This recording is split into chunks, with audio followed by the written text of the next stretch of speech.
सब मेरे साथ मिलकर के एक बार गायत्री मंत्र का पाठ करें। ओम भूर्भुवः स्वः तत्सवितुर्वरेण्यं भर्गो देवस्य धीमहि धियो यो नः प्रचोदयात्। ओम।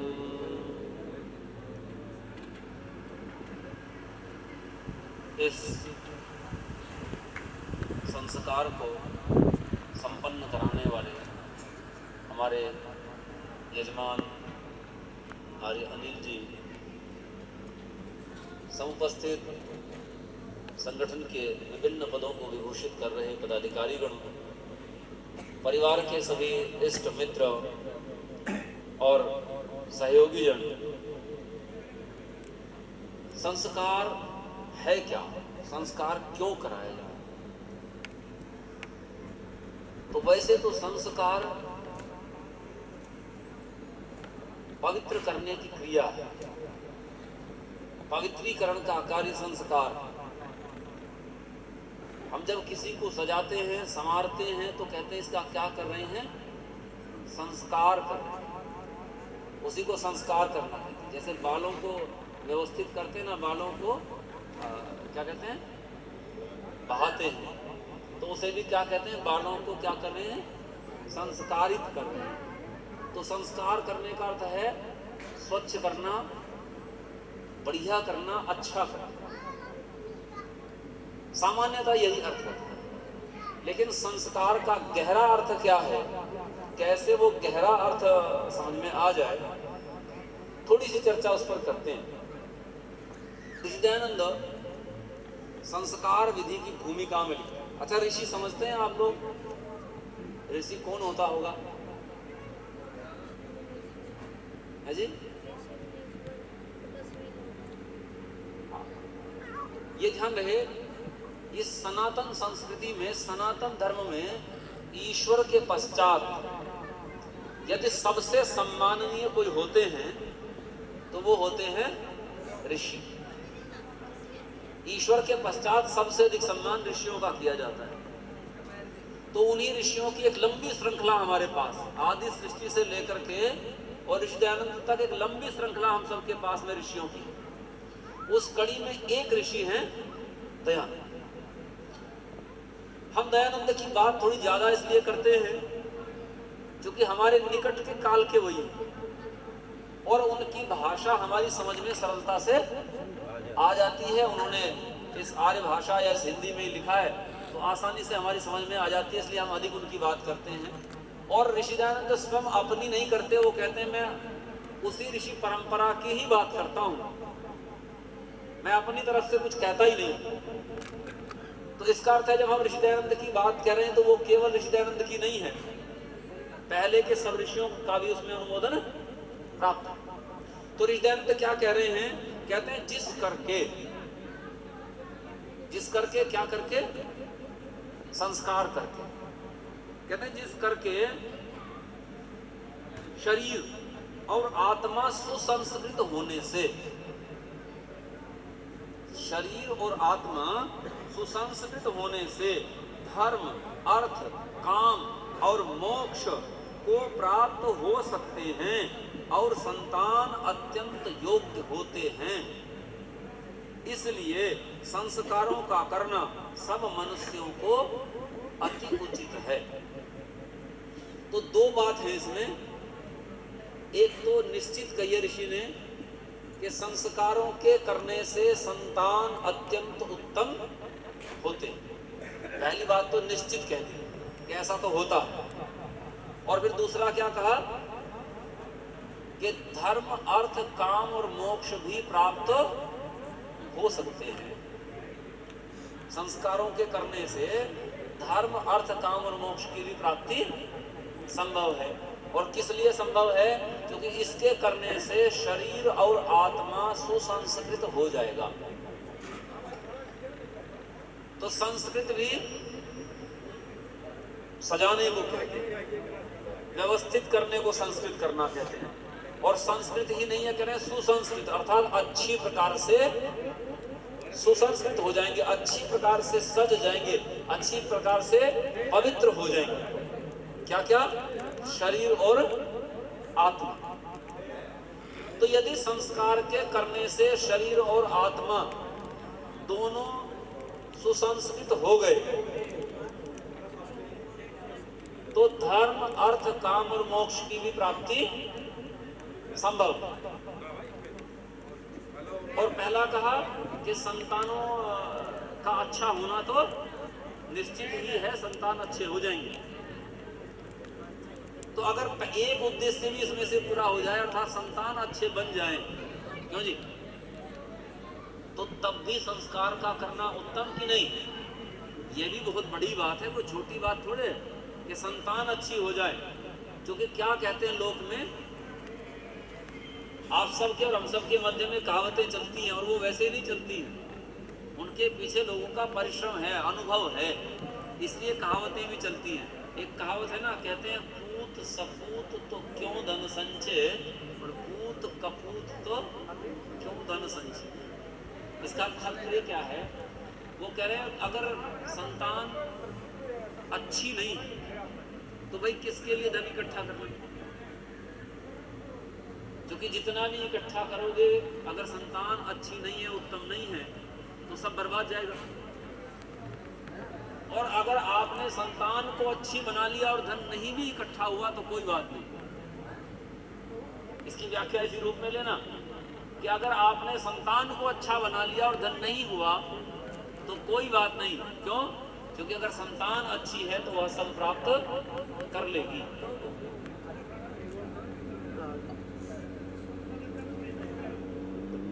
तो ये जो उद्देश्य है कि पूत सपूत तो क्यों धन संचय और पूत कपूत तो क्यों धन संचय, तात्पर्य यही है कि संतानों को अच्छा बनाना धन इकट्ठा करने की तुलना में ज्यादा अच्छा है। तो संतानों को अच्छा बनाना अगर संभव हो सकता है संस्कार से, तो संस्कार अवश्य करना चाहिए।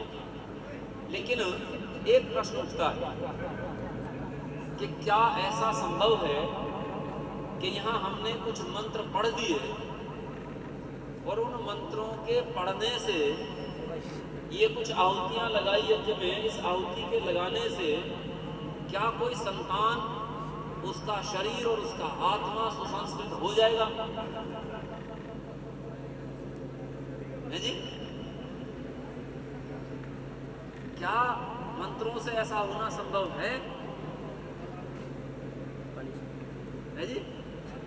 मंत्रों से ऐसा होना संभव नहीं है। चाहे मैं पढ़ूं, चाहे उन मंत्रों को कोई और पढ़े, लेकिन मंत्रों से ऐसा होना संभव नहीं। तब ऐसा अगर मंत्र, भाई तो 10-5 लोग जो बैठे हैं ना, उन्हें तो बैठे रहने चाहिए। मरना भी जरूरी है। बस भैया आ जाओ इधर। कर लेगा, बाद में कर लेंगे, कोई बात नहीं।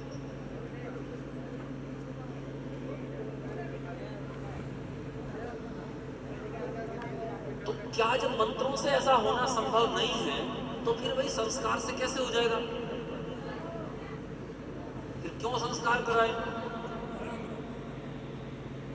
तो संस्कार कराने से तात्पर्य क्या होगा? क्योंकि मंत्र का लाभ कब होता है? अगर ये समझ में आ जाए तो ये भी समझ में आ जाएगा कि संस्कारों से कैसे लाभ हो, इन प्रक्रियाओं से कैसे लाभ हो। तो मंत्र के संबंध में ऋषियों ने एक सीधी सीधी बात कह रखी है कि मनना त्रायते अनेन, कि मंत्र मनन करने से रक्षा करता है। मंत्र बोलने से, पढ़ने से, सुनने से रक्षा नहीं करता। हाँ, मंत्र की रक्षा होती है, बोलने से, पढ़ने से, सुनने से मंत्र की रक्षा होती है। हमने तो मंत्र की रक्षा कर ली, लेकिन यदि मंत्र से अपनी रक्षा करवानी है तो क्या करना पड़ेगा? मनन करना पड़ेगा। जब हम मंत्र का मनन करेंगे तो मंत्र का मनन करेंगे तो मंत्र हमारी रक्षा करेगा। क्योंकि ये जो मंत्र है वास्तव में मंत्र किसका विचार है, मंत्र किसने दिए, मंत्र है क्या जिनसे हम संस्कार कराते हैं, उसमें मुख्यतः वेद के मंत्र हैं। क्या है? वेद के मंत्र हैं। और वेद परमात्मा की वाणी, परमात्मा का निश्वास या परमात्मा का संविधान है। वेद परमात्मा का विचार है। अच्छा, कोई मेरा विचार हो तो मेरे विचार से आपको लाभ हो जाएगा, क्यों जी? मान लीजिए एक व्यापारी ने अपना विचार किया, उसने कहा भाई मैं एक फैक्ट्री लगाता हूं, तो उसके विचार से आपको लाभ होगा कि उसे ही होगा? हाँ, हो सकता है आपको मजदूरी मिल जाए, किसी को नौकरी मिल जाए, उसे थोड़ा बहुत लाभ हो जाएगा, लेकिन वो कितना लाभ होगा? उतना ही हुआ जितना आपका विचार था। आपका विचार हुआ कि मैं इसमें नौकरी कर लूं, तो उतना लाभ आपको हो गया। और फैक्ट्री लगाने का लाभ किसे होगा? उसे ही होगा जिसने फैक्ट्री लगाने का विचार किया। ठीक है? तो जब वो विचार उसका अपना हो जाएगा तो लाभ होगा। यानी अगर आपका विचार हो जाए फैक्ट्री लगाने का और आप उस विचार को मनन करें और मनन करके परिणत कर दें, तो उसका लाभ आपको हो जाएगा। और अगर उस विचार को केवल हम कहते रहे कि भाई फलाने फैक्ट्री लगाई थी, टाटा ने फैक्ट्री लगाई थी, हम कहते रहे, तो उसके कहने से लाभ हमें नहीं होने वाला है। तो वैसा ही मंत्र का मनन करना है। जब हम मंत्र का मनन करेंगे तो मनन करने पर पता चलेगा कि मंत्र क्या कह रहा है। और जब वो विचार मनन करने पर हमारा विचार बन जाएगा, तो हमारा विचार बनने पर वो फल देने लगे। तो मंत्र के विचार को अपना विचार बनाना है ताकि वो फल देने लगे। संस्कार के भीतर की क्रियाओं को, उनके संदेशों को अपना विचार बनाना है ताकि वो फल देने लगे। और अगर हम बना लेते हैं तो हमें लाभ होगा, नहीं बनाते हैं तो लाभ नहीं होगा। संस्कार कराने हैं ताकि शरीर सुसंस्कृत हो सके और आत्मा सुसंस्कृत हो सके। तो इसके लिए ऋषियों ने मनन करके, विचार करके एक श्लोक कहा। और ऋषि कहते हैं अद्भिर गात्राणि शुद्धयन्ति मनः सत्येन शुद्धयति विद्या तपोभ्याम भूतात्मा बुद्धिर ज्ञानेन शुद्धयति। किसका संस्कार किससे होगा, इसके संबंध में ऋषि कह रहे हैं। अनिल जी ध्यान देना इस चीज पर। ऋषि कह रहे हैं अद्भिर गात्राणि शुद्धयन्ति। आपको शरीर शुद्ध करना है, शरीर को बढ़िया बनाना है, तो जल आदि से शरीर तो शुद्ध हो जाएगा। बढ़िया नहा लो, धो लो, साबुन लगा लो, है, अब इत्र लगा लो, अथवा घृत आदि खा पी लो। क्यों जी? जो रस हैं उन रसों का प्रयोग करोगे तो रस का प्रयोग करने से जल रस ही है, और जितने रस हैं उन सब में जल है।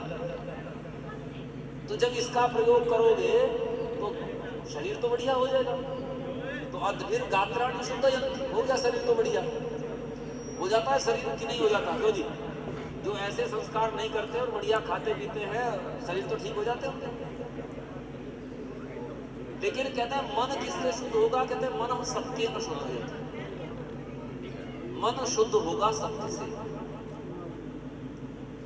और सत्य अभ्यास करवाना पड़ता है। सत्य का अभ्यास करवाना पड़ता है, अन्यथा तो हम बिना कारण के भी असत्य बोलते रहते हैं। हम अपने जीवन में कोई कारण नहीं, कोई समस्या नहीं आई हुई है हमारे ऊपर, लेकिन हम फिर भी बिना कारण के ही असत्य बोलते रहते हैं। किसी ने हमसे पूछा भाई क्या कर रहे हो? बोले कुछ नहीं। कुछ तो कर रहे थे,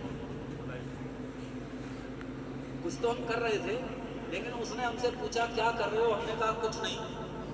अच्छा, अगर आप बता देते कि मैं खेती कर रहा हूँ, आप बता देते मैं घर का काम कर रहा हूँ, तो कोई हानि हो जाती है?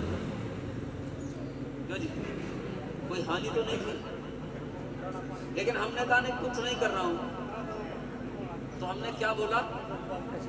हमने असत्य बोला। तो ऐसे ही बोलना है, ऐसे ही असत्य का साथ देना है, ऐसे ही असत्य विचारना है, ऐसे ही असत्य विचारधारा पर चलते रहना है। अगर सत्य पर चलने का अभ्यास नहीं किया, नहीं कराया, तो असत्य का अभ्यास हो जाएगा और असत्य पर हम चलते रहेंगे। तो ये माता पिता का कर्तव्य है कि वो अपनी संतानों को सत्य का अभ्यास करवाएं। ये ध्यान रखना, अगर आप नहीं करवाते हैं तो जैसा अभ्यास करवाओगे वैसा हो जाएगा। कई बार माता पिता अपने संतानों को सिखा देते हैं। बाहर कोई आया बुलाने के लिए और माता पिता कह देते हैं, बोले बाहर जाकर के कह दो है नहीं यहाँ। तो आपने क्या किया है? आपने अपनी संतान को असत्य का अभ्यास करवा दिया है। आज शुरुआत आपने की है, कल उसकी मर्जी है वो कहाँ तक जाएगा। कल वो आपको बाहर जाकर के बताएगा कि नहीं बताएगा, कहाँ गया था, किसके साथ गया था, जरूरी नहीं। और यदि आपने सत्य का अभ्यास करवाया है तो कल कहीं जाएगा, कहीं आएगा, किसी के साथ व्यवहार रखेगा और आप पूछ लेंगे तो सीधा सीधा बता देगा। और यदि आपने अभ्यास असत्य का करवाया है तो उसे क्या समस्या, उसे पता है, तो सिखा रखा है माता पिता ने, तो वो भी उसका अभ्यास कर लेगा। तो उस मन को पवित्र करना, तो सत्य का अभ्यास संतान से करवाना होगा। तो मना सत्येन शुद्धयति, कहते हैं विद्या तपोभ्याम भूता, जो उत्पन्न हुआ है वह अपने आप कैसे पवित्र होता है। जो उत्पन्न हुआ है उसे अगर पवित्र होना है तो पवित्र होने का उपाय है दो, विद्या और तप। तो अगर संस्कारित करना है संतान को तो दो चीजों की आवश्यकता है, किसकी? विद्या की और तप। विद्या जानने का साधन है। विद्या क्या है? जानने का साधन है। तो संतान को एक ऐसा साधन दे देना जिससे वो ठीक और गलत को समझ ले, कर्तव्य और अकर्तव्य को समझ ले, सत्य और असत्य को समझ ले। वो समझने का जो सामर्थ्य देना, इसका नाम, इसी का नाम विद्या है। जो हम ये फिजिक्स, केमिस्ट्री, भूगोल आदि ये सब कहते हैं ना, सब कहते हैं ये सब समझने के लिए हैं।